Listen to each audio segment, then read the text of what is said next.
Welcome to the Soul Archaeology podcast, a space for connection, resonance, witnessing, and learning. Together we'll harvest medicine from the spiral of life, sharing conversations with other embodied humans who have navigated their own initiations and found alignment with their true soul essence. With weekly astrology, energy updates, embodied conversation, and channeled teachings, this is a space for you to land and find resonance with the spiral of your own soul.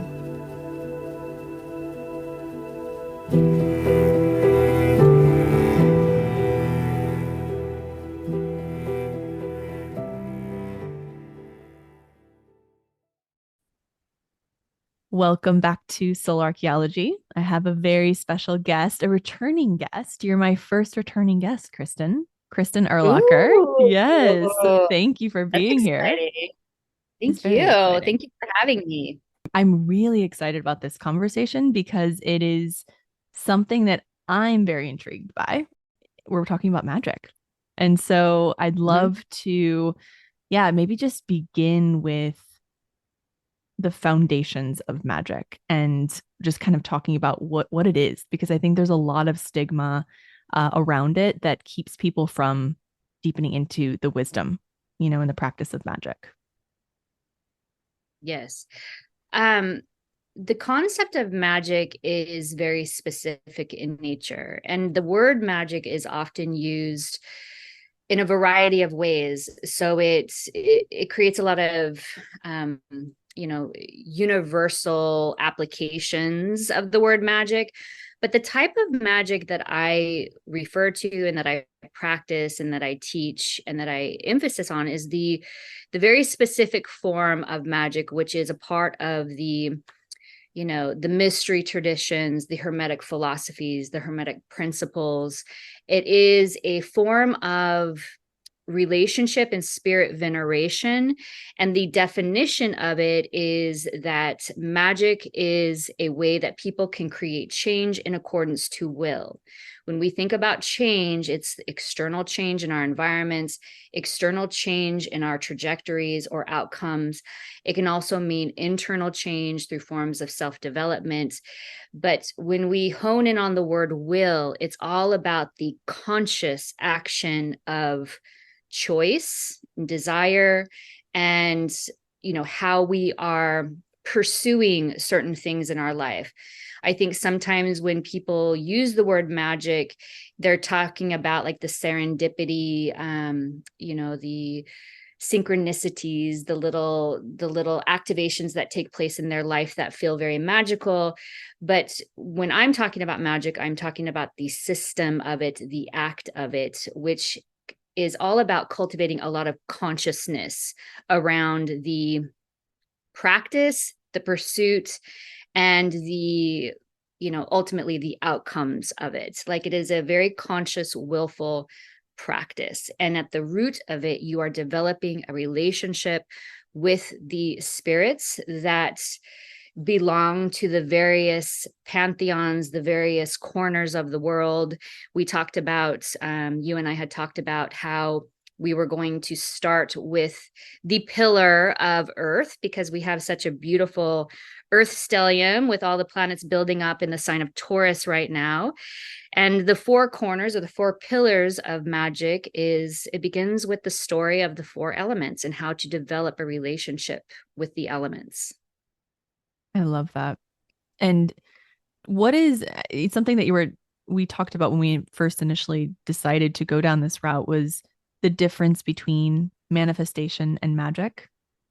And, Yes. and I think that would be a good clarifying piece for people because manifestation is so trendy right now. Everyone's manifesting everything. It's so funny. I feel like there's so many memes around this. And, what is really the difference between a magical practice and a manifestation practice?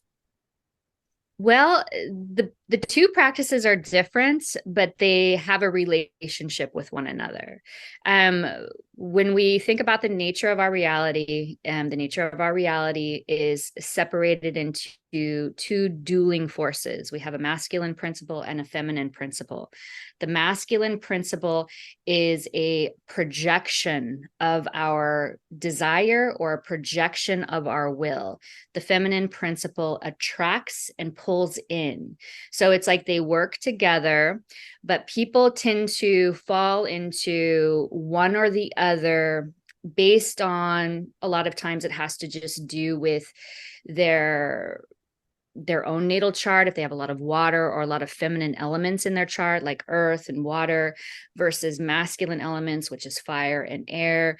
But it's like, this idea that we're manifesting things and pulling things towards us is a lunar principle. It's a feminine principle, whereas magic is the act of expression and expressing will. And then in turn, you create a direct manifestation of that will. So it's a very clear exercise of output versus input, of projecting versus receiving. Whereas if you're just leaning into manifestation, then that means you are trying to attract all of the things in your life, and you are not cultivating a clear sense of goal or desire or output with the action. And, women in general, when we think about the archetypes of female personality, women adorn themselves, women wear, and I don't want to get into like more of the ambiguous lines of like, gender and things of that nature, but it's more of like, when you think about what women tend to do, they tend to create a persona or an image that is attractive, that is sort of this feminine quality, whether it's the way that we dress, whether it's the way that we, present ourselves, but it is this natural attribute of femininity is to create a sense of attractiveness. And you see it in nature, the relationship between the bee versus the flower. The flower is in bloom, it smells good, it's projecting beauty, and it is to attract the masculine principle, which is the bee, which then the bee is that I've got a job to do. I'm going to go out, I'm going to get this thing, and I'm going to bring it back, and I'm going to make honey with it. That's the magical principle, the masculine principle. And the feminine principle is the flower and the bloom and the attracted. The two go together, but they're actually very, very different in terms of, if you just practice one, it's like you're only exercising half of the story. You're only exercising half of the potentiality of being able to receive the desired goal, because sometimes the flowers wait and they're beautiful and they're in full bloom, but they never get pollinated. You know what I mean? So if we're always lending ourselves to the manifestation principle and we're not stepping into the masculine principle or the magical principle, then it's just like we're waiting for things all of the time. We're hoping for the best. You know what I mean? So that masculine energy is an act of, it's a direct act of will. And we do it through various actions and principles that are the cornerstones of magic. And then in turn, you then receive on the manifestation end of it, the idea of the outcome of that work. So it's like, you're giving, but you're also receiving, you're like taking action on things, and then you're receiving the outcome of the things. And it becomes this when you start exercising it in its whole, you begin to receive the direct manifestations of the work in a very literal way. And then all of a sudden you start to get it. It's a flow and it's an exercise of both parts of yourself, the masculine and the feminine principle of yourself. It's like you are whole. My goal in my work and with my clients is to exercise all parts of ourselves. It's like exercise the entire natal chart, not just the personal planets, is to exercise both the masculine and the feminine, is to exercise both the will as well as the ability to receive.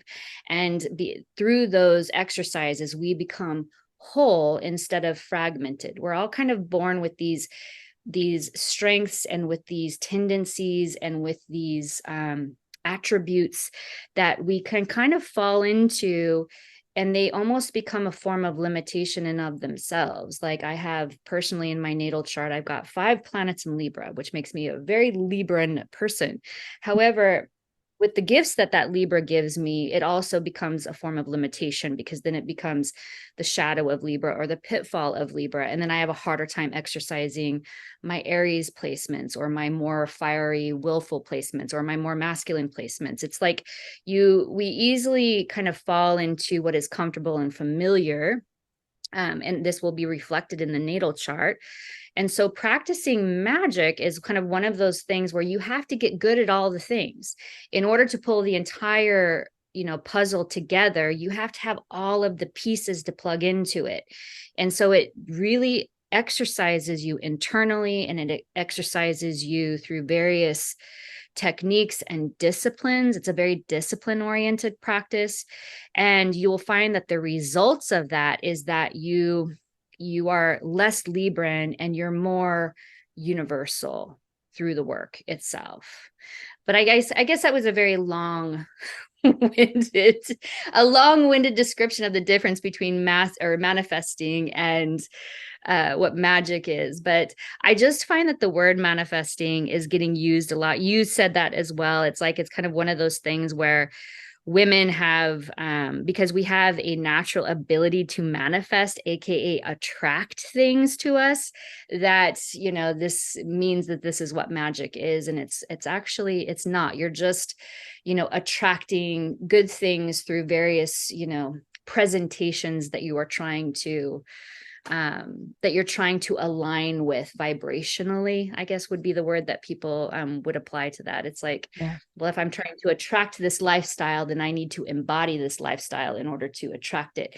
And the laws of attraction are powerful. Like it's a powerful influence, but it's not the full piece to the puzzle. It's not the full thing. It's only part of it. I completely agree. And I see it through a very similar lens, and it's more of it's truly like the feminine attraction, being that sort of magnetic force that pulls in what it desires, but you need that masculine principle as well. You need the masculine energy to create focus, clarity, action, or aligned action to really, to either align with or to really pull in what it is, Yeah. And that, I always see that through even like when we're thinking about inner child work. And if you're manifesting something and you're sort of creating an environment to call it in, to raise your vibration to meet it, or whatever it is, whatever the languaging is. But you think about, that doesn't mean you just sit on your couch all day and wait for it to come. Like you have to create that aligned action, which in what you're describing is the magic. It's the work, it's the discipline, it's the practice, and that's so important. So I'd love to thank you for clarifying that, number one, because it makes so much sense. And having that balance is really important, So I'd love to hear how you sort of relate, or where do you apply magic? Like what's, are there specific instances that it's really good for? Are there instances that it's not great for? Or do you just sort of live and breathe with it and allow it to kind of come through you? I feel like magic starts out as a curiosity for a lot of people. And then the curiosity ultimately leads you places. So, it's like people will begin having an interest in magic. Much of the time it'll be based on lore. It can be based on ancestral practices. It can be based on certain cultural traditions. I live in New Orleans, and certain magical lore lives here, associated with voodoo and Louisiana voodoo. And like, there's a lot of magic here that has taken place over the course of its history. So people oftentimes will find themselves attracted to these concepts through curiosity, through location, through ancestral practices, traditions, etc.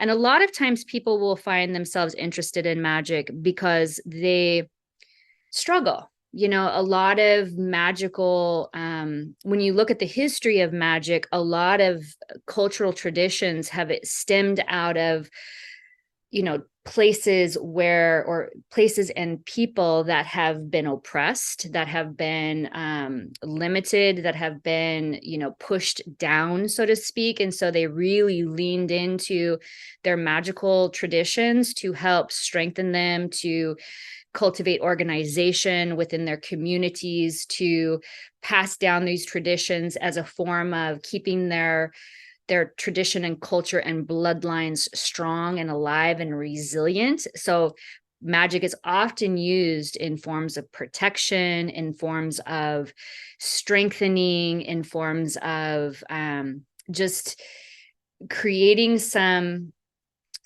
armor for a world that may not be working in your best interest. And we think about the histories of some of these lineages, a lot of these magical traditions have stemmed out of people who are being, oppressed, enslaved, abused, in some way, shape, or form, marginalized. I think that the magical traditions, even though it's a part of the feminine, or not the part of the feminine, it's a part of the, when we think about it historically, it's like, for example, say the witches being burned through the Inquisitions, things of that nature. Like there's always been like almost a feminine scapegoat, I think, attached to magical practices, the witches, the witch archetype, the the outliers, the oracles. There's always had this feminine scapegoat attached to them, which is a very interesting thing to sit with. But it's like, thinking about what that is, why that is, and how magic in and of itself became this vilification of certain traditions, practices, people, sexes. Like it was a way of them trying to oppress and remove power from these people that cultivated magic and that cultivated and lived magically. So it's like when it starts for people, it starts out of curiosity and learning. A lot of times it'll come to them because they are feeling disempowered in some way, or they're feeling like they need protection in some way. But it also is this sense of discipline that you begin to exercise within yourself, that the magic almost begins to reveal. And that's how it really started to manifest for me. It's like, I became interested in the esoteric, the healing arts. Like many people, it's like energy healing and energetic healing, and you start to study these things, and then those things start lending questions and curiosity. It's like, well, how does this work, and why does this work? And when we think about traditional healers, people who are healing, like medicine men, and people who are healing out in nature, and how their medicine is being sought out by a lot of people, where Western medicine has no longer supported them in terms of their health. And it's like, it kind of opens up, it's the mystery, the curiosity that opens up into like, what is this thing? And then as you begin to cultivate the relationship with some of the practices of it, it just continues to unfold. And you start to realize that magic and the unseen, the mystery of it, it's big and it's old.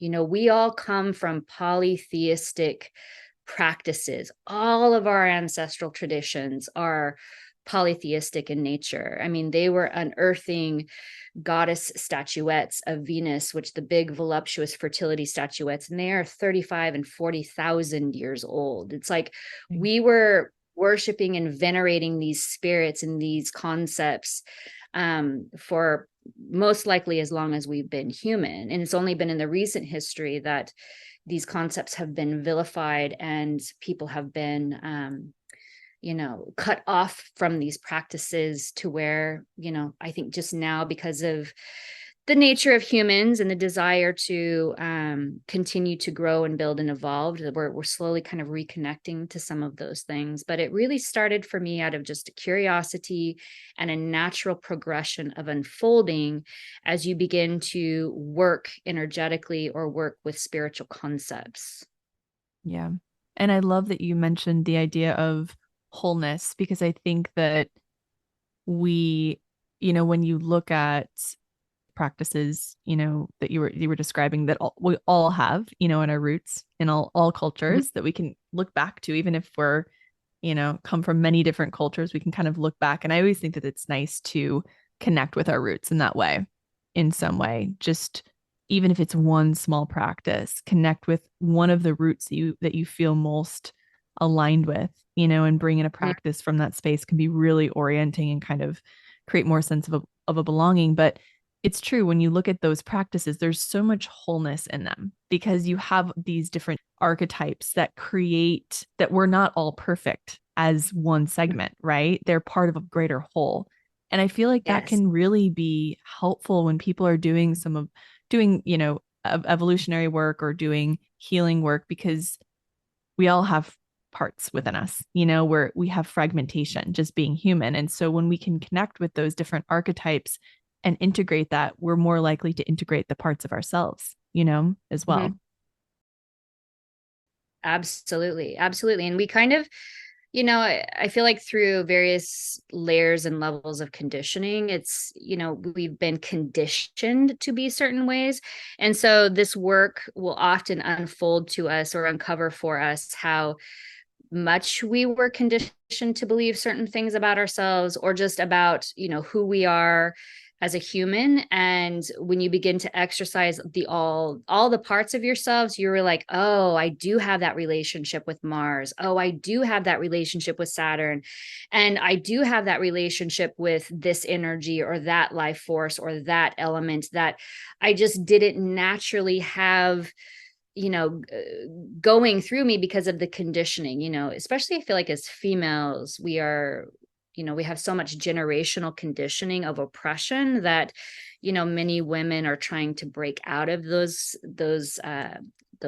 square boxes, so to speak, and trying to give ourselves the ability to, you know, exercise all aspects of ourselves and more of the forceful or dominant or powerful forms of our sides of ourselves. It's like the uprising of the female, I think, has been a huge part of the story for the past 10 or so years. I think people are being more reconnected with that. But yes, it's just this, it's this ability to exercise all parts of yourselves, to get to know the parts that are running latent, to maybe learn to discipline the parts that are running excessively, and to become a more balanced and universal individual, which allows you to be whole because it's the fragments are all coming together and they're working together in unison. They're working together as a cohesive unison. They're working in a uniformity. They're working together like Yeah. like it's just when everything comes together and everything is working as a whole unit instead of all these little bits and pieces that get reactive and flared up and stimulated and they're understimulated. It's like, and I think ultimately when people are thinking about development or healing or integration, a lot of the words that are used in certain modalities, it's like that's ultimately what they're trying to get to. They're trying to Yes. become balanced and whole. Yeah. Yeah. And it's so nice to see reflected in a practice your many different Mhm. parts, as you're describing. And yeah, I feel like that's so important. Something that we miss, just having this more universal sort of focus, because there's almost like a perfection that we're trying to reach that's not actually attainable. But when we can access, yeah, like the many different parts and all of the parts within the whole, it can be really powerful. Yes. And yeah, so how do you, you're kind of talking about this, but how do you unite magic with astrology? Because it sounds like you're seeing the sort of not deficits but the weaknesses in people's charts and able to Mhm. create practices that strengthen those for them. Is that right? Yes. A lot of my gateway with people will begin in forms of the astrological components of their natal charts, and then how we can begin to what's called remediate certain components of the natal chart. So everybody has their natal placements. Some people, I liken it a lot of times to like a hand you were dealt. If you've ever played poker, you know what it's like to get dealt a 7-2 offsuit versus pocket aces. Like it's a difference, and people have certain charts that you see pocket aces charts, and you see people with a much more challenging birth chart that can be hard to work with. So it's like, viewing the natal chart through the lens of, it's a traditional concept of strengths and debilities, but it's like breaking it down into like, okay, these are the stronger components of the chart. These are the ones that are maybe afflicted through placement, through sign, through house, through how it's interacting with your sun or with Saturn. Like you kind of it's like a diagnostic of the natal chart. And then you begin to exercise a practice around cultivating a relationship with the parts of the natal chart that maybe need some tempering, or maybe it needs some strengthening. And then we start to work at it almost like an exercise routine. And this is where I tend to introduce people to magical concepts. So it's like, because everyone has a natal chart, it is not associated with a culture or a closed practice or a tradition. It is universal to everyone, and everyone has an interest in their own natal chart because they are obviously interested in learning about themselves and gaining a deeper self-awareness. So it's an easy segue into a magical practice, is to introduce the natal chart in that way, to where people can begin to see with their eyeballs parts of themselves that they need to begin to, develop, or develop discipline around, or develop a new sense of strength into, or encourage in some way, shape, or form. And so that's kind of where we start. And with magic at its foundation, I might have talked about this before, but I feel the need to touch on it again. At its core, it is a relationship with the spirit realm. It's like, it's an animistic philosophy that everything has a spirit that governs it. And this is, down to the minuscule of the rocks that you see on a certain beach, or the plants that you see in certain corners of the forest, to the trees, to the larger bodies of water, to the planets. The planets all have spirits that govern them, to the, egregore of your house, to the lands, you know what I mean? Like the cemeteries, they all have spirits that govern them and watch over them and protect them. And you begin to develop a relationship with that spirit realm in a way to then get those spirits to work on your behalf, or to get those spirits to adjust or to support you in some way. But it is a very animistic approach to self-development. You are going through the nature of the spirit realm. It's a shamanic practice. Yeah, I love that. I think that it's so fascinating to, I don't know, it feels like an embodiment practice in a way, It feels like a deepening, almost like a maturation, an ownership over your own circumstances. And I guess that's where the will comes in. It's taking it a step further and saying, I am going to not take control over, but I'm going to assert my power in a way that feels really, supportive, or building confidence in that way, seeing like where you do have power and working with it, and working with the spirits in order to sort of emphasize it. Yeah. It's really about, it's no longer having the natal placements govern you. You're governing it. Yes. You know what I mean? You are governing your life. You are governing, your external reality. You are governing your own natal chart placements. You are governing everything. So it's like you have the power over, all of these elements. And that is this practice. And that's is why, so much of, magical they'll talk about the center pillar. It's like developing your center pillar to where it's like you are strong and whole and fully embodied and fully conscious of yourself at all times, to where whatever life is throwing at you, you are able to navigate it and to, you know, override it if you choose to pivot if you want to. Like it's a game of choice, and it's a game of, you know, goals. And it's like, if you approach it through that lens of strategy versus the lens of like, I'm just going to kind of hopefully overcome what is thrown at me.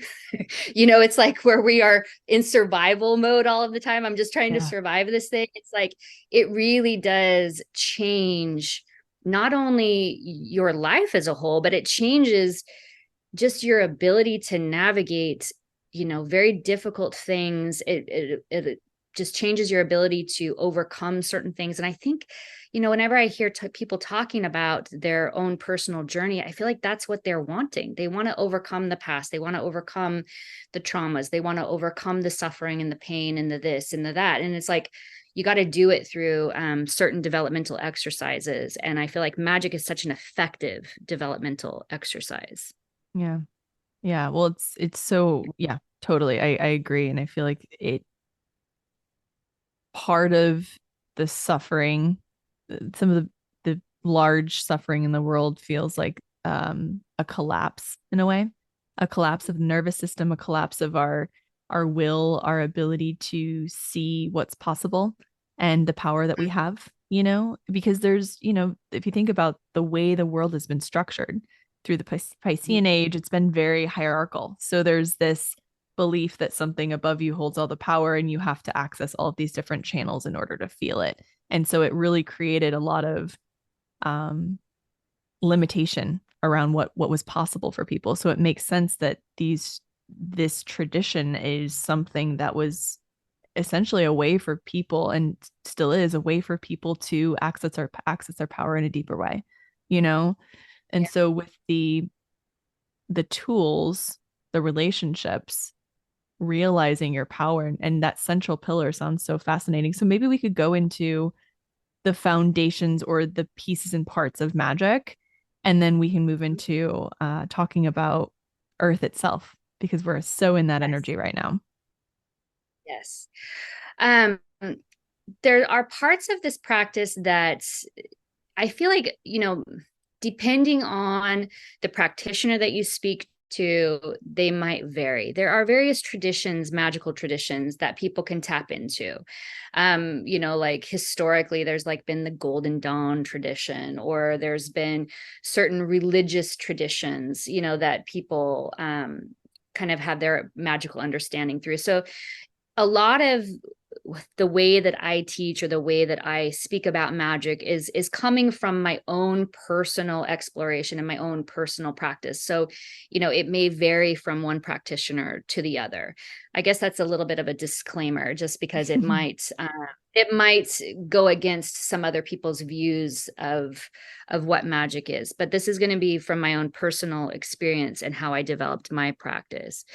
So you begin by it's like developing an animistic philosophy. I feel like that's the most foundational element of working with magic, is to gain the understanding that there is a spirit attached and governing all types of things. And that when you start to reveal yourself to the spirit world in turn starts to reveal itself back to you. And this is the very fundamental teaching of what I call mirroring. So magic is a mirroring practice. So we begin to create external realities that we're trying to then activate internal change. So if you are needing to develop, you know, a certain Venus affliction, maybe you have a Venus in fall in Scorpio, or maybe you have an afflicted moon or something that is causing you some disturbance in your physical life, you then create an external reality of that Venus or of that moon in order to then help support and create internal change. And you start to create you start by creating an altar space. You start by having that thing that you show up to every single day. The altar becomes the foundation of the work. It becomes the temple.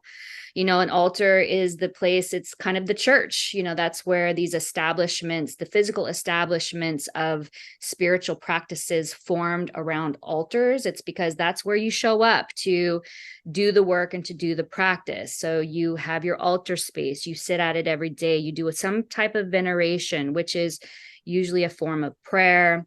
It's usually a form of offering. It's, you have external representations of that spirit at that altar. So, for example, if you are working with a lunar spirit, then you are working with a lunar deity, lunar colors, lunar totems, and things that represent that moon or that mother archetype.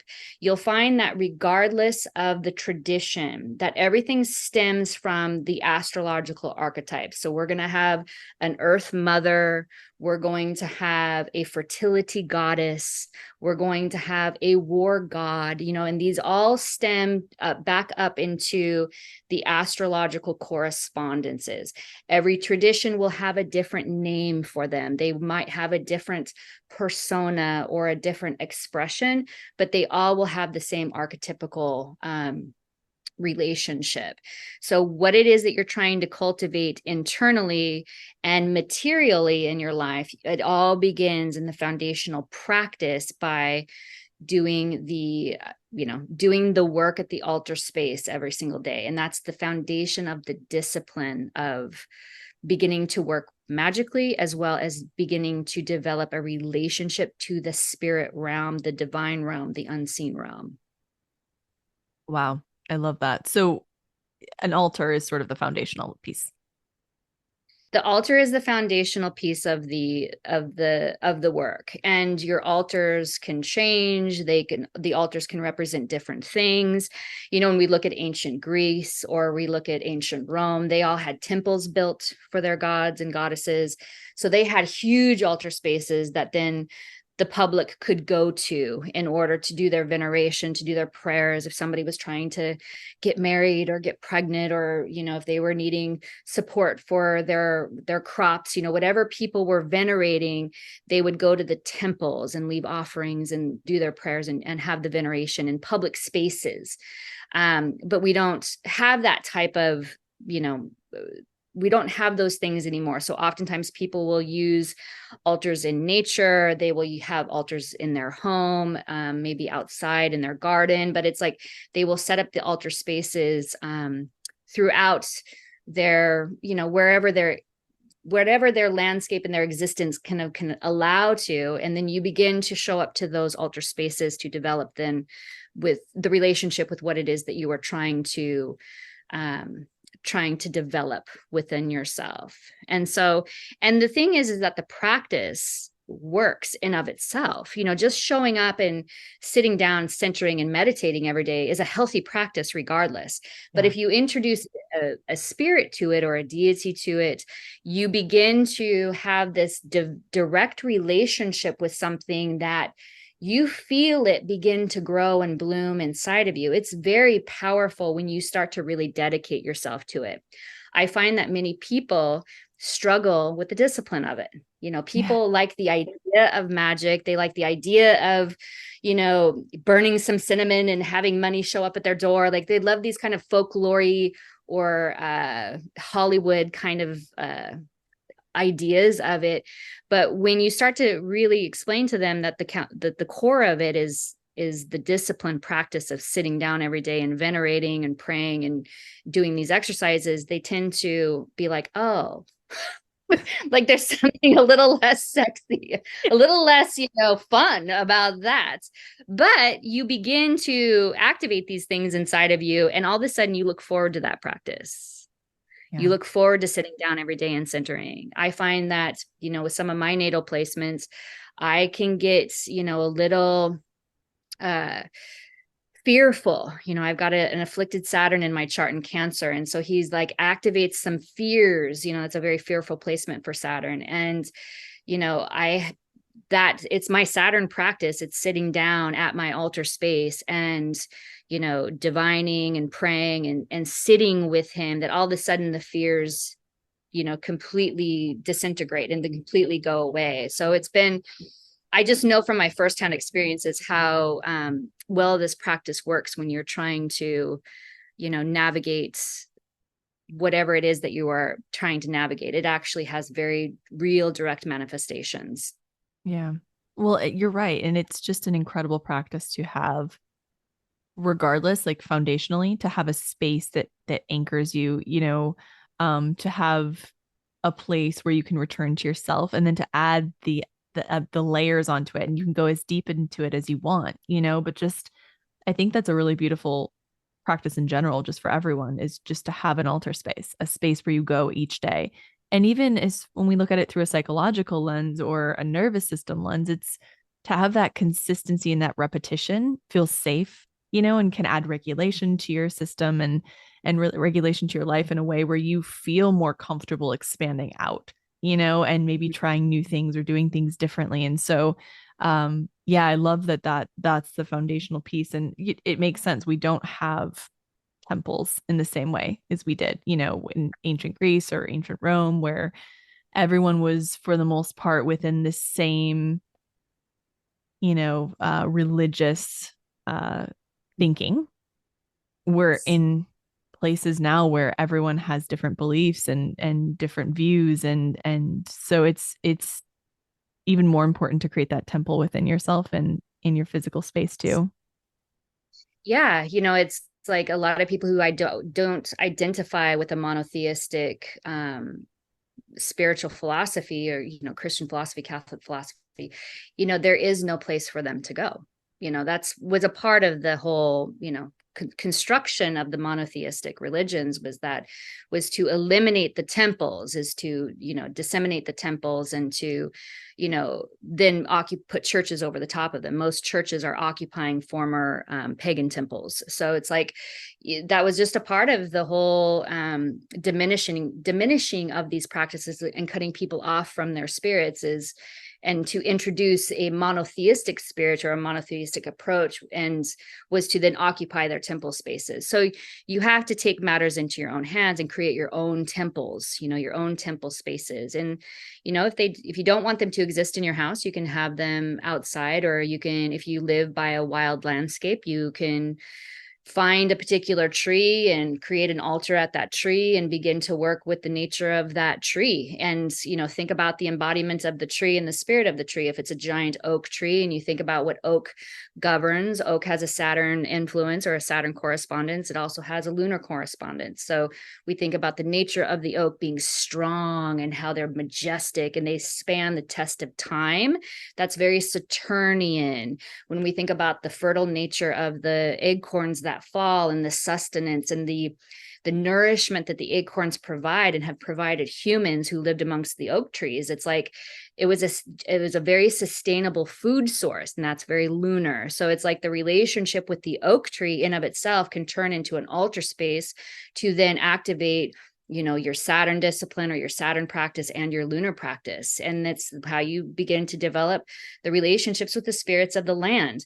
And the land spirits, the earth spirits, are some of my favorite spirits. I have so many experiences and stories with the land spirits, and I have kind of shared funny stories in some of my talks and interactions with some of my women's groups that I work with. But it's like the land spirits are funny. They have strong personalities. They have powerful personalities. Some of them are they're not very warm and welcoming to humans, as you could probably understand from their perspective. But regardless, it's like your relationship with those spirits, they begin to reveal themselves to you.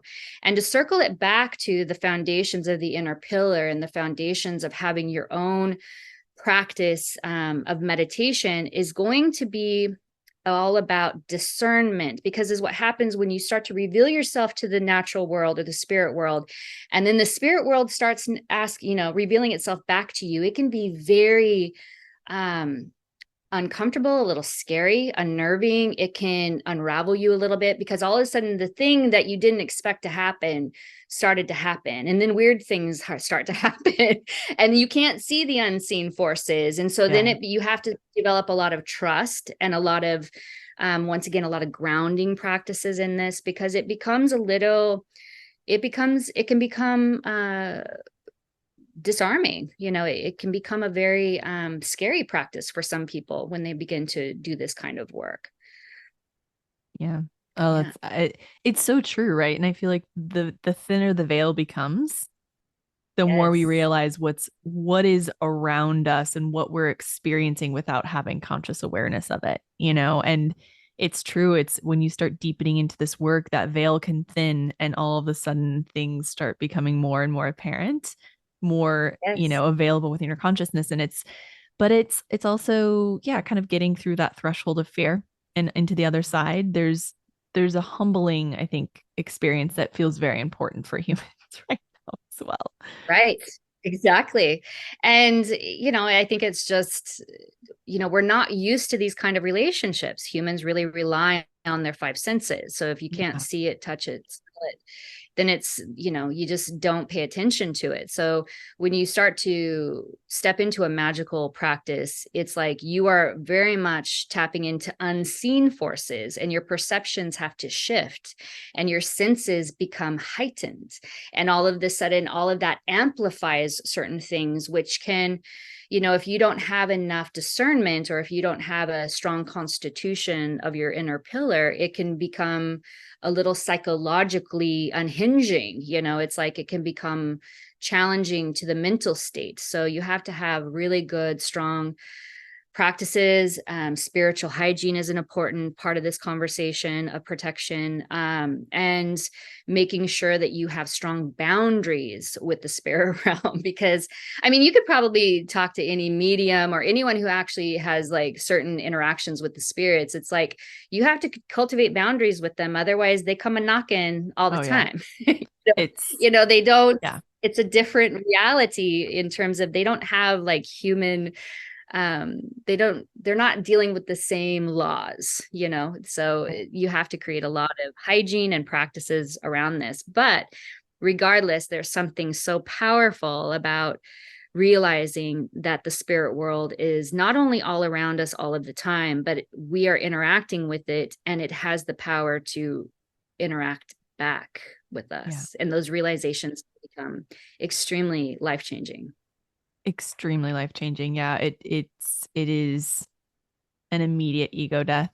It's just that knowing. And you're right, perceptions have to shift. And I think that that's also a beautiful awakening experience as well. And it's important too to realize that you do have will within that. Even kind of, you said, going back to the pillar, the inner pillar, and there's the central pillar. It's realizing that you can set boundaries, that it doesn't have to be scary, and then it can actually be a beautiful symbiotic relationship that is happening anyway, whether or not you're aware of it or not. So Exactly. So it's like learning to develop yourself in a way that you have discernment, you understand how to ground, you understand the importance of spiritual hygiene, you understand the importance of boundaries, and just what you said, the act of will. That means that technically your physical humanness gives you a certain level of power and authority over the spirit realm. So, it can't penetrate you unless you allow it to penetrate you. And, fear is something that can grip us in a way, and has one of the most powerful psychological influences over being a human is the element of fear. And so the spirit realm, when it shows up or when it begins to activate in your world, it can become scary and therefore activating a lot of fear.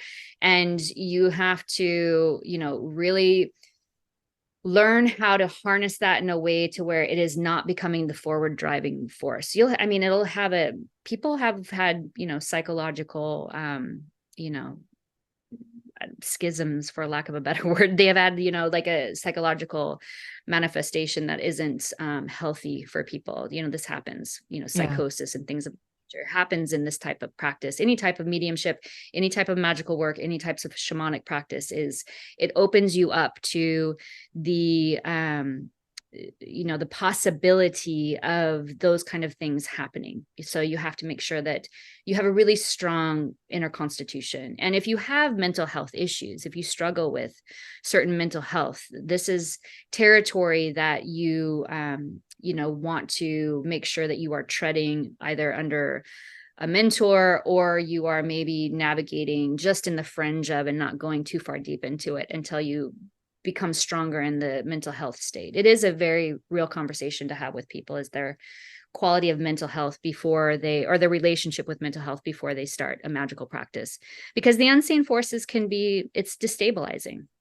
Yeah, absolutely. And I'm so glad you mentioned that, as well as the foundational spiritual hygiene, grounding, anchoring, clearing your space, setting energetic boundaries, physical boundaries, emotional boundaries. All of those are so important. And I think that that is the foundation of all work, whether any type of spiritual work, you have to have those. And I feel like that's skipped so often, and why there is such, destabilization that happens, and why there's so much fear, because fear is destabilizing and it really weakens our field. And it really weakens, like you said, our constitution and our mental capacities as well. And so it's working through some of those fear layers before even can maybe be helpful, before starting this work, or as you're going through it as well, just kind of pausing and working through the fear that's coming up. But I'd love to talk a little bit about the earth element in particular. You said before, I don't know if it was in our conversation before we recorded or if it was in the recording, but that the elements are really the 4 pillars of the work. And so we're Yes. in such a, or sorry, go ahead. Well, I was just going to say that it's like the elements are the 4 corners of magic, and they're the 4 corners of the birth chart. They're the 4 corners of everything considered a part of our reality. So we have the elements of earth and air and water and earth. Those elements are divided into a masculine and feminine duality. So earth and water are feminine in nature, and air and fire are masculine in nature. And it requires all 4 of the elements and both dualities in order to create life and in order to sustain life. And those if you can imagine the 4 elements, they spin in a wheel. So this is where we get the cyclical nature of reality, of death and rebirth, life, death, destruction, creation. It is in a constant spinning cycle.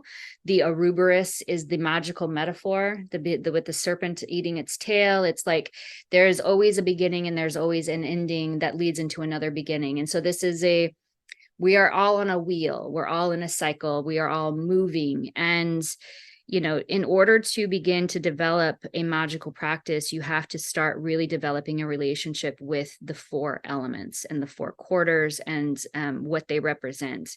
So Ali and I had decided to start the conversation with the element of earth, because we are in a very strong earth sign right now, a fixed sign of Taurus, ruled by the sign of Venus, feminine sign. And, when we think about the nature of Taurus, it's all about the symbiotic relationship that humans have with the land and the importance of the land. The land rules in the universal wheel of the astrological chart. It is the 2nd house, which has to do with resources. And also it has to do with things like themes around fertility and values. What do you value as a human?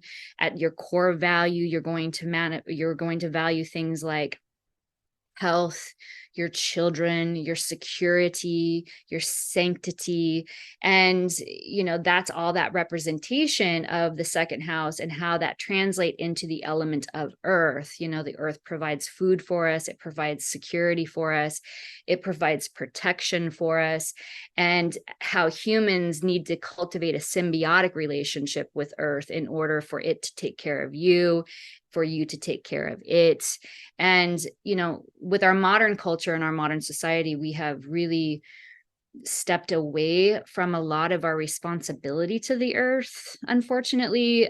Just even with our responsibility and our relationship with it when it comes to our food sources. Most people buy their food from a grocery store. They don't have a relationship with where and how that food is grown. Same with animal products. It's just everything that we have to consume in order to sustain our lives. It's like, what is your relationship with that thing?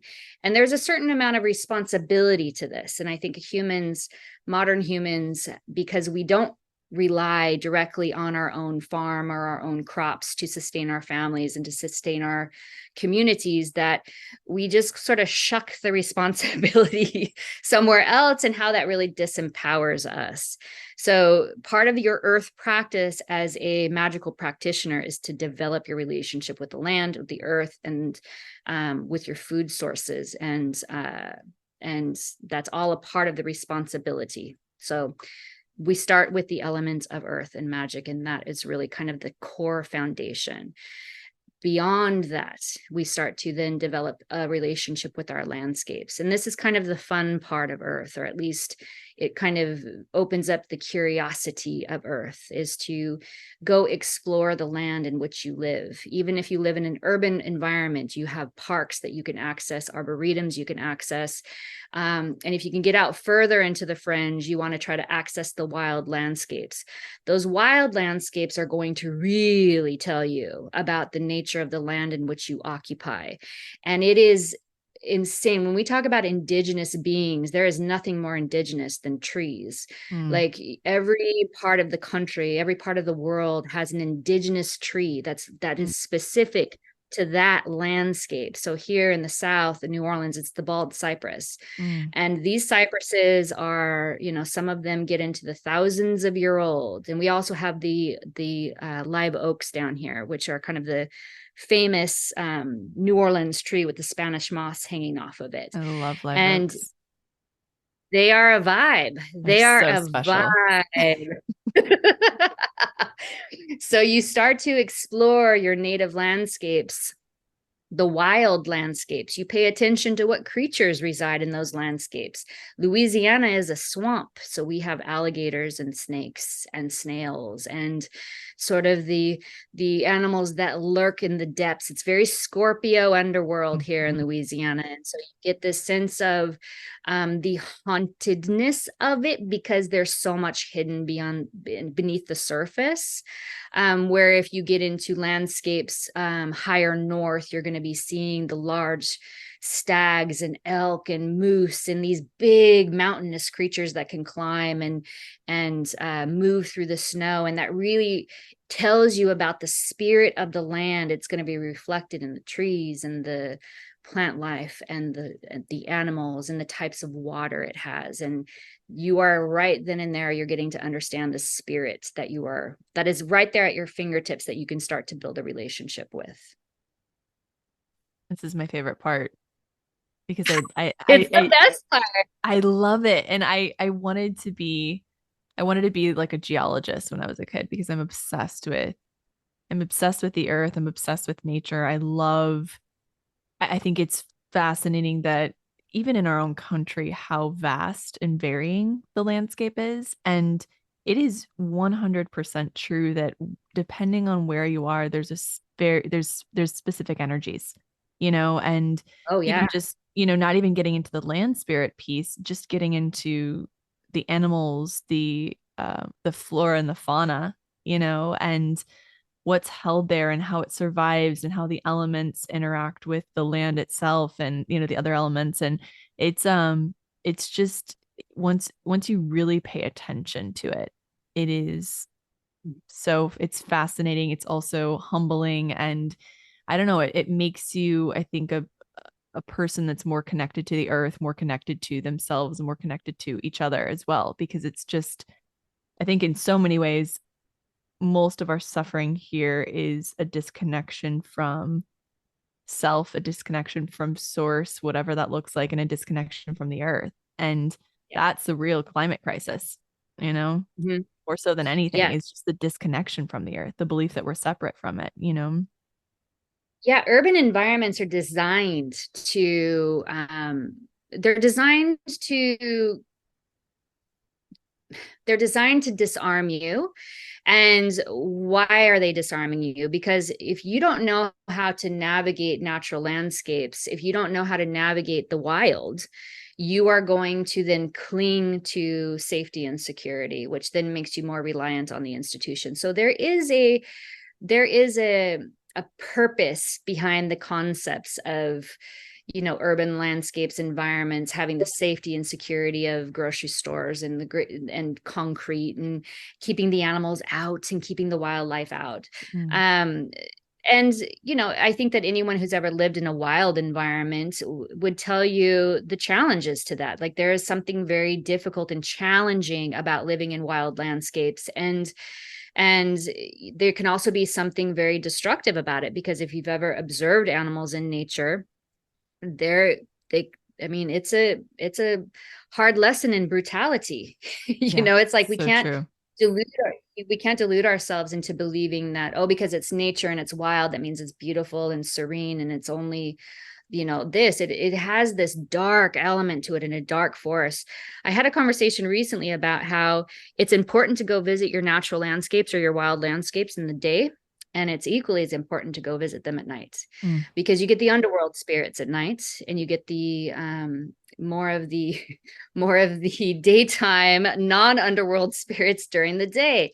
So you see a lot of birds and activities and insects. It's like all of the flying creatures are out during the daytime, but in the nighttime, the flying creatures immediately go to bed, and then you get the creepy crawling creatures at night. Yes. And you also get a lot of when people talk about the lore, I feel like, being from the Pacific Northwest, there's the lore of Bigfoot or the Sasquatch. It's like those are the kind of creatures that, whether they are a physical existence or not, because of the lore attached to them, chances are it's like more connected to the spiritual traditions or the unseen forces that can manifest themselves in natural landscapes. Natural landscapes can be extremely disarming to the mind and the senses. We get lost. It's like how the trees will turn us around, that all of a sudden the wild nature will begin to look the same, and we'll lose our way. Like, this is a real thing. If you've ever spent time out in the deep wild, off of the path, like the nature of the reality becomes a shapeshifter. So true. So it's like there can be very disarming influences out in these wild landscapes.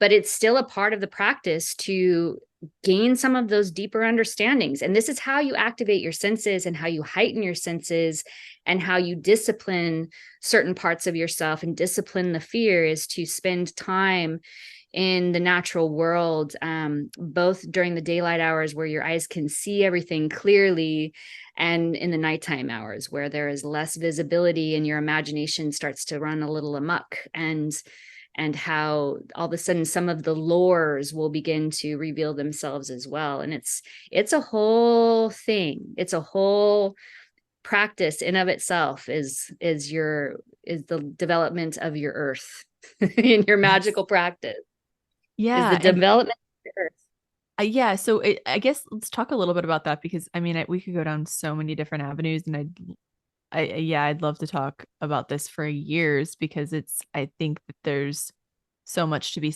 said about just going out and spending 3 days in nature, as far as you can get, because it really does.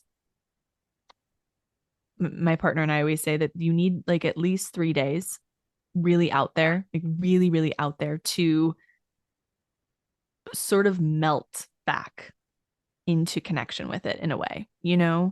And you can, of Sure. course, access it like on a really beautiful hike, or like just going out and spending some time by water, or whatever it is, wherever you're going, or visiting a specific tree. But there's something about melting back into it that you start to feel the spirits again. And it is real. It's so real. Yeah. You notice things in like the veil thins in a way, you Yeah. know? No, for sure. And even more so if you're doing it in forms of isolation. Like, there's a lot Yeah. of indigenous practices and historical practices where a part of the punishments, of a certain behavior or the consequence of something, resulted in the individual having to be put out of the security of the community and put into the wild by themselves.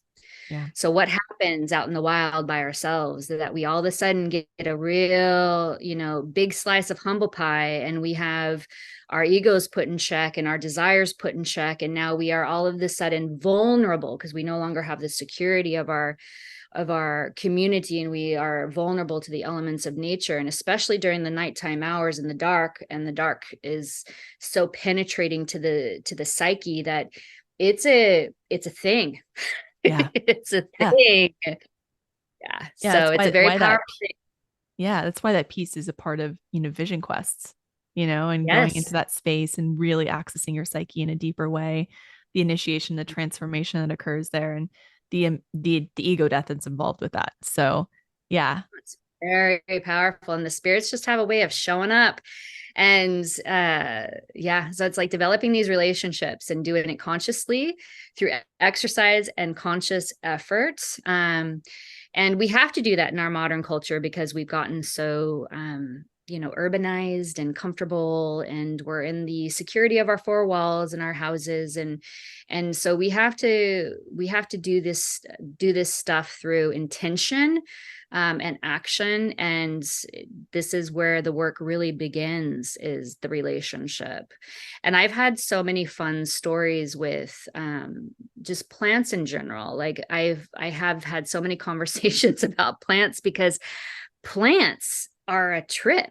And when you spend time with plants out in nature, they're a vibe. Like they've got funny personalities, and they have so much funny lore, like all of the trickster energy or the trickster lore, like the leprechauns and the hobbits that lived in the trees. These are all lands or like nature spirits that are associated with the plant kingdom. And that is all of the lore, are plant personalities. Like that's where the lore comes from, is the plant's expressions. And they are tricky, funny, and very, very, very plants are extremely manipulative. It's very, like when you start to view plants a little differently, you realize that it's like, oh, you're wooing me. Like, the beautiful rose is wooing you only because it wants you to attempt to grab it and then poke your skin and cause you to bleed, like it's a trick, right? And you start to have these relationships with the plants, and it's like, oh, I see you. And they're funny, they're tricky, they're funny, and they are very, very, very wise old creatures, but they don't have the astuteness of the trees. The plants are much more playful in their energetic quality. So it's like you can kind of go out into nature and behave with the plants and kind of build these relationships with the plants, and you realize how tricky they are. I've got a funny story that if you want to cultivate a really interesting relationship, is to go out into your wild landscapes and to learn plant identification, which is going to familiarize yourself with the plants that are growing in your territory. It will also familiarize you with the history of your plant. Is it a native plant or is it an invasive plant? Plants are so important to us that immigrants would bring seeds over from their long travels across the oceans, and because they wanted to stay connected to their plants. Like this is the relationship that humans used to have with plants. That's how important it was.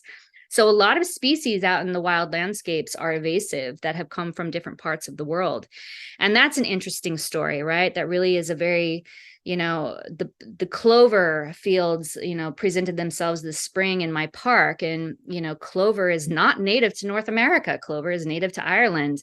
And they used to call it the shoe seed because they would say that the Irish immigrants, it would be cling to their boots and their pants, and because that's the grass that's up in Ireland, and that's how the seeds landed themselves here in the North America continent. And that's just, think about that. Like that to me that's that plant's desire to live. Like talk about will. That plant has so much will that it's going to cling itself to boots, knowing that those boots are going to carry it into long distances, and that's how it's spreading itself.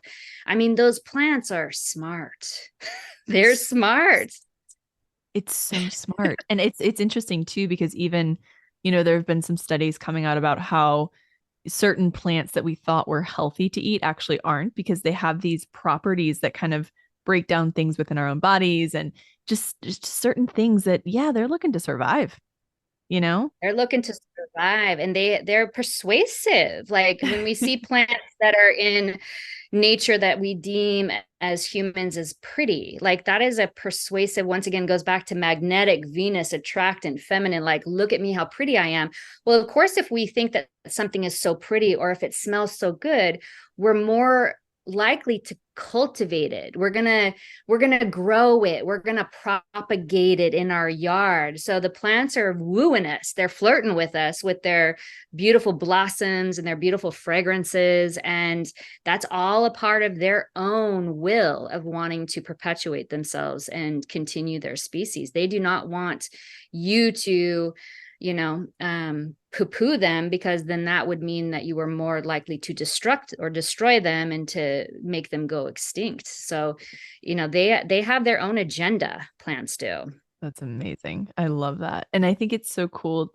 I think just in general, for you being the people listening, to really become familiar with your native plants, Native plants plants, and familiar. trees, animals. I picked up a book from the library recently, and it was no, I'm not going to remember what it was, but it was basically about the native plants and animals from in California.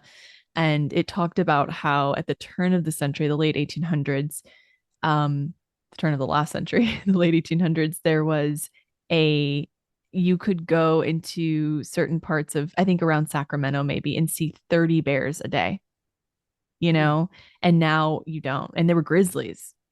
And so Wow. it's just, yeah, and now, we have the mountain lion and the Santa Monica Mountains, which is where I live, and they're almost all tagged, and they're having to build a bridge over the interstate. So there's just something about us becoming disconnected with the native species that is it's getting a little worrisome, and Yes. so would you consider that to be a foundational practice for earth medicine practice, earth magic, is to become familiar or establish a relationship with the native plants, animals, trees? Native plants, animals, your landscapes, and everything that's growing in the wild territories that surround you.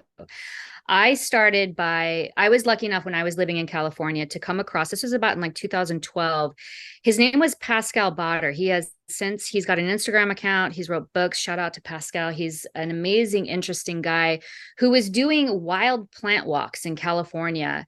And I happened across his work, and he was close to where I was living. I was living in the foothills of the Angeles Forest in Altadena. So I was always out in the Angeles Forest and exploring. So I found his plant classes, and he was teaching plant life or wild plants through the lens of culinary, like working with them, cooking with them, fermenting with them. But I was coming at it, of course, from a magical standpoint. I was wanting to work with plants medicinally and magically. And so I was interested in learning how to identify the native and invasive species that grew in the Angeles forest. So that's where I started. Now they have apps on your phone to where you can go out and you can shoot pictures, and that app will throw back at you the Latin genus of the plant. It will also give you its common names, and it will give you some understanding of its uses, whether it's poisonous or whether it's considered good for certain things. But in terms of their spiritual value or medicinal value, you can't go by too much of what the app is telling you, because there's a responsibility that I think certain governing influences have to prevent people from poisoning themselves with plants. Right. So you have to kind of use your own, your own material books and do your own studying research, because one of the greatest ways to interact with plants is by consuming them. So you go out, you identify them, you gather them, And then you work with them through consumption. You can consume them in a tea, in a tincture, you can smoke them. I mean, I built my relationship with mugwort through smoking it. And it's an interesting plant to work with when you are inhaling it in through your lungs. So it's like you start to develop the relationship not only through identification, but then to interact with it in a consumptive way and see how it, because that's how plants communicate with us. And this is where traditional medicine, when you think about traditional healers versus Western medicine, Western model, like that's the disconnect. It's like there is this relationship with the spirit of the plant, a relationship with where it's coming from and what its correspondences are versus just like what its compounds are. You know what I mean? It's like what its compounds are and how can we synthesize them and turn them into a form of medicine. It's like Yeah. there's so much about the plant that is medicinal that it has nothing to do with its compound structure. Yeah. You know, Right. it's the dirt, it's the relation, it's the spirit, it's the what correspondences has, because that's the interesting thing about magic when you start to study it. It's like there is a code, and the code is all in the form of a correspondence table. So plants have planetary correspondences. So if you're out in nature and you're learning plant identification, of course, use the app to reveal its genus to you and its name to you. But then it's like you can start to research and see, oh, well, that's a lunar plant that's associated with the moon. Well, that means that it's going to be associated with, lunar elements of the physical body, which is, it's going to have an influence over things like lactation or supportive feminine health in some way, shape, or form.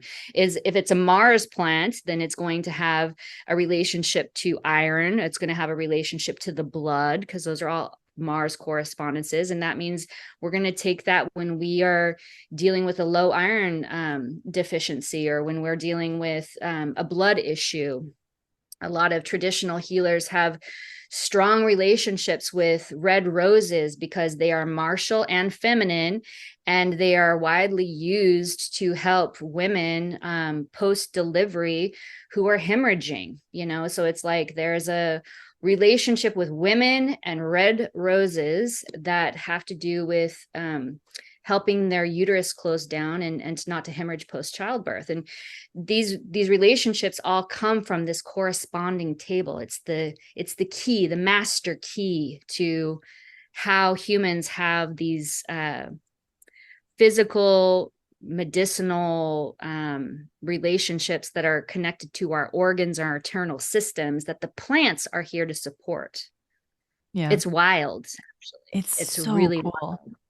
It really is. And it goes back to that symbiotic relationship, where we're giving and receiving, and we're Yes. utilizing or enacting our will to take it a step further and to create more magic and to create more alignment and to create or to bring to fruition the things that we truly desire. So yeah. And it develops a sense of sovereignty, because it's like it Yes. also helps you become more responsible, more powerful over your own outcomes, your own health, your own your physical constitution and your ability to survive and sustain yourself. Like there's so much about our relationship with the earth and the plants that give us that power to not be reliant on the institution or the external sources or forces that are at play. I was watching a show, it was Peter Santinello is his name. He has a YouTube show, and YouTube, whatever, kind of a video log, what they call it. And he was talking about Maui, and he's featuring Maui right now. I recommend everyone checking it out. It's very interesting. But one of the huge, situations that's happening post fires of Maui, and these people that he was interviewing, is how they're all trying to build back the relationship to agriculture on the island, because the islands are importing almost all of their food. I think it was like 96% of their food is being imported on the islands, and how vulnerable that makes people to have to rely on a boat to show up to put food into your grocery stores, and how there's active efforts for the natives and the people of Maui all of the Hawaiian Islands to reinstate some farming practices back into their islands to be more self-sustaining. Yeah, that is I feel like that relationship with the earth and feeling more sovereign, as you're describing it, having knowledge around how to grow our own food, even just Yes. starting very small with a mint plant.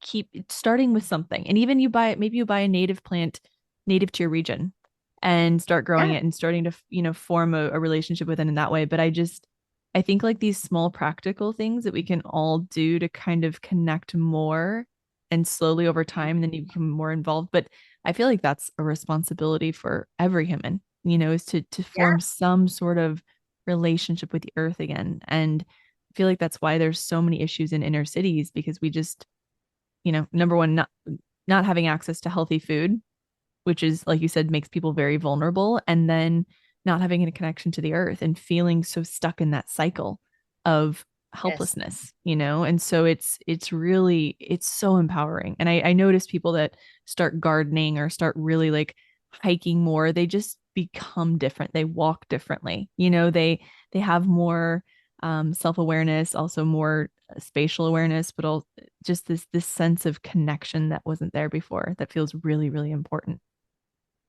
No, it's self-developmental. It's Yeah. all about you developing yourself, but there's something external in terms of the human earth relationship, the dirt, the land, the trees, the flora, the fauna, like it's that relationship. It's foundational and it's very it's just going to do nothing but make you a better human, be more humble, but c more sovereign. Like it's just all about developing that sense of autonomy and independence, and like I can survive without being reliant on all of these external sources to be in play for me. And what happens when we feel more independent? Well, we become more courageous. We become more, confident. It's like there's just so many it extrapolates out in such a potent and powerful way, but it all starts with these very simple foundational practices, and how you can see they build off each other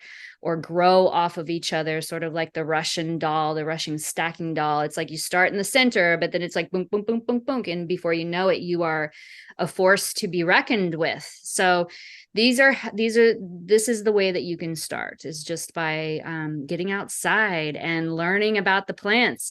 And when you think about also a magical practice, it's like the spirits that you're working with, depending on where you would like to start in a magical practice, they have plants that they govern. So, if you are building a relationship with a deity for fertility purposes or for love purposes, then you want to work with the plants that deity enjoys. It's like inviting a friend for dinner. You're not going to invite your vegetarian friend over and then serve it steak. Like you want to have that corresponding relationship with the spirits all the way down into the plants. So if you're working on Venus, then grow a Venus plant. And then you're developing a direct connection with that plant. That plant is developing a direct connection with you. You then gather specimens from that plant, you dry them. Maybe you make an incense or an offering to the spirit with that plant. You create a tincture with that plant and you start putting it in your morning coffee. That means it's going to be working internally with the Venus. It's going to be aligning you to Venusian things. It links you to Venusian things. So that's how this stuff all works. You have to have the earth components that you then bring in, and you are working with it at your altar and in your practice. You are consuming it, and then therefore it's helping you develop your inner will. Yeah, that's incredible.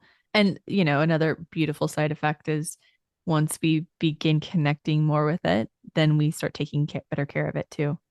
Hopefully, Yes. you know. Hopefully, and that's what the plant's goal is. That's the plant's will, is the plants want you to care about the dirt. It wants you to care about the earth, and it wants you to care about the bugs, and it wants you to care about all of the very the microcosms that have to do with just growing things. This is where so many of the things that we can't see with our eyeballs really matter. Like if you've ever amended soil, if you've ever had a compost bin, you need the insects, you need the worms, you need the creepy crawlies that typically make you uncomfortable, right? Or make a lot of people uncomfortable. They certainly make me uncomfortable, but you need those organisms in order to then create the proper nutrients in the soil to then feed the plants. The plants can't grow without nutrients. And then they pull the nutrients into their bodies, and then you consume the nutrients. And then that's the symbiotic relationship. That's why you are technically eating the worms. The worms are important. You're consuming them Totally. because they are a part of the cycle that the Ouroboros with the snake eating its tail. And it's weird when you think about, we live in this reality that it requires us to consume dead things in order to live. And it's the very humbling, sobering part of being human. I think it's like, humans love to have fantasy, and we love happy endings, and we love harmony, and we love all of the kind of warm and fuzzy parts of it. But really, when you look at nature as a whole, in order for anything to survive, it has to consume death. And it's like, building these relationships, it's like it just keeps you in that space, because soon, your body's going to go back into the earth, and the plants are going to consume you, and the animals are going to consume you. And so it's just that, it introduces the concepts of, I guess, mortality, and how that sense of being human is, we have, there's an end cycle, and the plants represent the end cycle, and the bugs represent an end cycle. And it's just like, it keeps you human, and it keeps you grounded to how this nature and the nature of our reality really is. Speaking like an evolved Libran. I love that. It's true. I mean, I when love yeah, like it. it's, I think in so many ways, so much of the root of our issues is our fear of death, and the unintegrated fear of death in particular. And it is when you get in nature and really get in nature, like you said, when you see a coyote eating a rabbit, or someone's cat is taken by a coyote, or there's a crow eating roadkill, whatever it is, it's like there's a lot of death in nature, and it's essential. It's essential piece and part of it. And so I feel like it helps us reckon with death in general, and in our lives, and our own mortality in those ways, and the mortality of those we love. So it's just a win-win for everyone, right? It keeps you present, and it keeps you humble. It's like, wow, yeah, I think that our modern society, we've gotten very disconnected from a lot of things, and death is one of them. We Mhm. keep death very far away from our eyes. We divert our eyes from death, and it doesn't do us any service to have that kind of disconnect, because I don't know. It's like people tend to, or humans tend to live as if there is no consequence.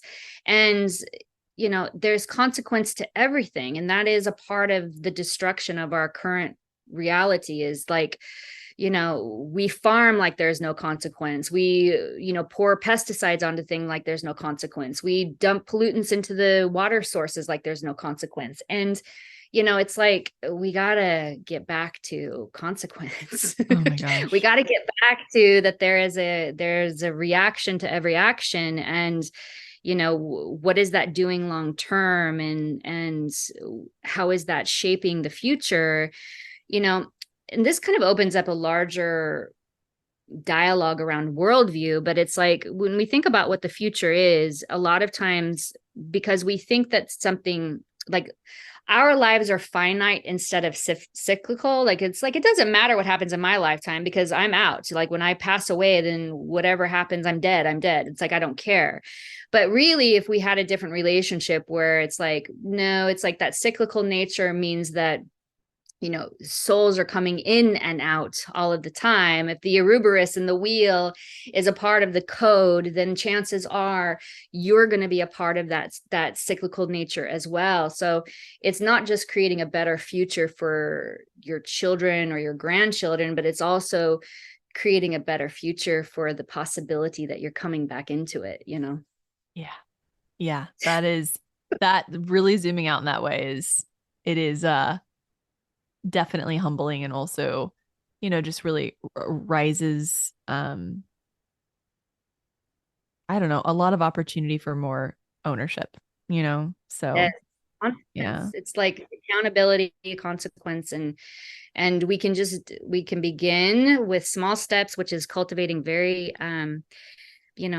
cultivating a relationship with an animistic approach and an animistic philosophy, and begin to cultivate relationships with the earth. And this is a part of the practice as a whole, but it really does, I think it benefits all people, all humans, to reconnect to some of the old ways. And by the old ways, I mean, pre-colonial, pre-monotheistic practices, and to study and allow curiosity to lead you to books, and maybe look at your ancestry and look at your genealogy, and let that open your curiosity to the landscapes in which you come from. I find DNA and blood and all of that so fascinating, because it's like, I recently did a 23andMe test, and it revealed that I'm 75% Irish, which I did not know I was 75% Irish. That's a lot of Irish. That's like, where are the Irish people?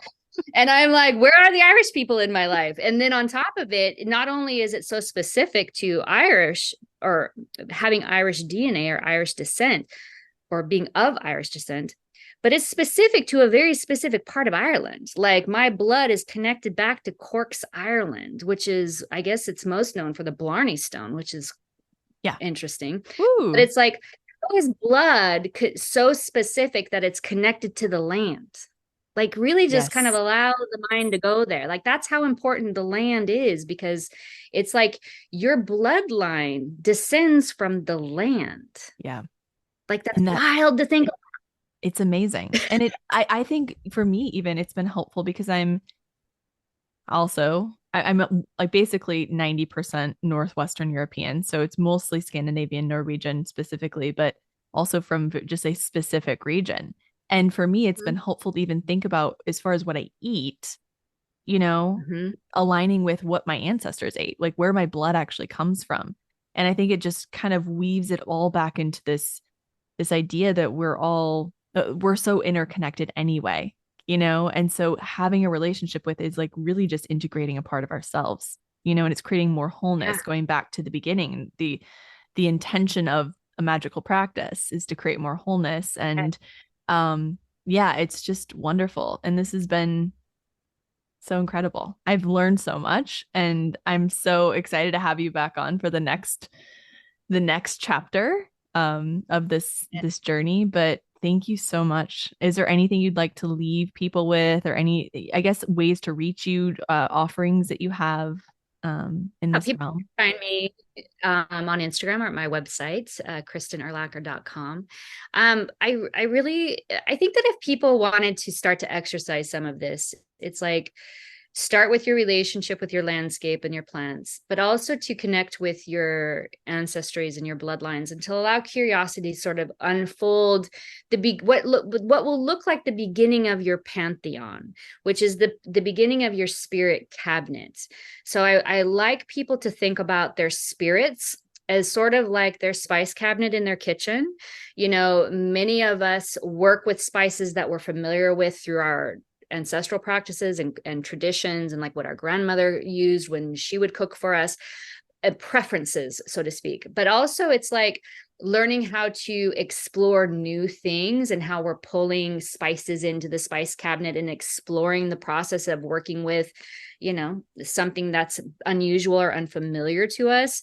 But when we start to develop our magical practice, it really is about cultivating the cabinet of spirits that you want to begin to exercise and venerate and pull into your pantheon, aka your spice cabinet. So begin with your land, begin with your plants and trees, begin with your ancestral lineage, and that's going to help you know where to start with this work. Because a lot of times people feel overwhelmed by, where do I go? Which deity do I bring in? What does this even look like? They kind of get a little overwhelmed because there's so many possible ways of going about it. So that's where I recommend starting with the earth, the landscape, the area in which you live, and then building off of that and start to bring elements of those spirits inside to your altar, your church, to develop altars in your spaces or your home or your garden, or find them in your landscapes.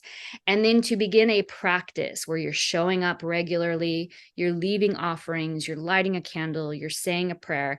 And these are the foundational parts that you need to begin to develop in order for this work to start to compile and build on. And then before you know it, you will be in a full-on state of empowerment where you will be casting forth your will and receiving the change that you are seeking. I love that. That's so helpful. Thank you so much. Yeah. You're And welcome. it's great. Real quick question for you. Do you have, tell me about your altar. Tell me about your spirits. I try to have all of the elements on my altar at all times. But I do have I have certain pieces and parts of, I'll pull in basically intentions that sort of like symbolize or represent what it is that I'm working with or working on. I have a picture of Arlo there, my dog, as one of my guides. And yeah, it's just, it kind of changes with the seasons as well. Like I'll, around certain times or certain periods, I'll bring in new things or new pieces, but it's all very intuitive, honestly.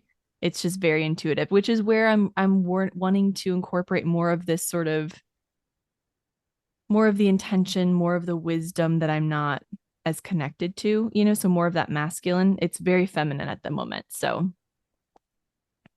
yeah. But I feel like just knowing where you're at is the perfect way to know how to build off of that. And it's like, I'm always observing your Instagram, and you're out in nature a lot, and you're hiking, and you're in wild landscapes a lot. It's like really connecting maybe to a certain location or a certain locale, and beginning to venerate that particular location, and how that in of itself can like turn into a form of your practice, and a form of your part of your spirit pantheon. You can bring in the oak, or you can bring in certain trees or certain flowers that are speaking to you. But yeah, it's actually, it's a lot of fun, and it's allowing curiosity to continue to inspire you, and allow it to guide your intuition, I think is the best way of approaching all of it. So I think that you're right on track, even though you don't you're still developing parts of that. So I think that it's going to be interesting to see how your personal practice also develops with the work as well. Yeah. I'm already have ideas, and I connect so much with the oaks here, and we have a few redwoods even in our yard that I feel so connected to. So I feel like it's going to be fun to just, yeah, explore it more and more. So yeah. Excellent. Well, I look forward to exploring the next element with you, and to see how your earth practice evolves. I've got some of my own, I always have earth practice going on, but I also have some new exercises I'm going to be pulling into my personal sphere. So it'll be fun to reflect back on our next gathering. Yeah. Yeah, let's do that. We'll kind of reconvene and talk about what we've learned, and for all of you listening too, maybe spend the next month or two really sitting with sitting with this earth practice, and developing it more and more, and just getting clear around some of the things that Kristen brought forward. I feel like it's so important right now, especially, in the month of May, we have this incredible earth stellium. So there's just so much opportunity to connect more deeply to it, Flowers are in bloom. The flowers are in bloom. So they're flirting with you right now as you speak. Little flirts, a sneaky little Flowers flirts. are in full flirtation. Yeah. It's like the bees are out doing their boy jobs, and the flowers are out doing their girl jobs. So we're seeing, the act of procreation right before our eyes. So it's kind of fun to witness. Talk about magic. It's so magical. And it's just like, I don't know. It's all so good. When we think about the nature being perfect, it's like, God, it really is. I mean, it can be brutal. Don't get me wrong. It is absolutely so perfect. Yeah. Which is part of the perfection, right? It's the regeneration, it's the destruction, it's all part of it. It's to maintain that. So thank you so much. And real quick, You're welcome. Real quick, I just wanted to say something, but it's also it reveals to you. We talk a lot about perfection, right? And how perfection is an anomaly, and it's like not possible for humans to reach a certain level of perfection. But when you look at nature and when you see that it is perfect and you are of nature, it does open up the possibility that you can reach a certain level of, mastery, which is perfection. That is so true. It's just not what we thought it was. Exactly. Yeah. I Exactly. love that. I'm It's a so glad mystery. you, It's a mystery. yeah, It's a I'm so mystery. glad you added that because it's answers a lot of questions. So thank you so much, All Kristen. right, You're Ali. Thank you so amazing. much. Bye, everyone. Bye bye.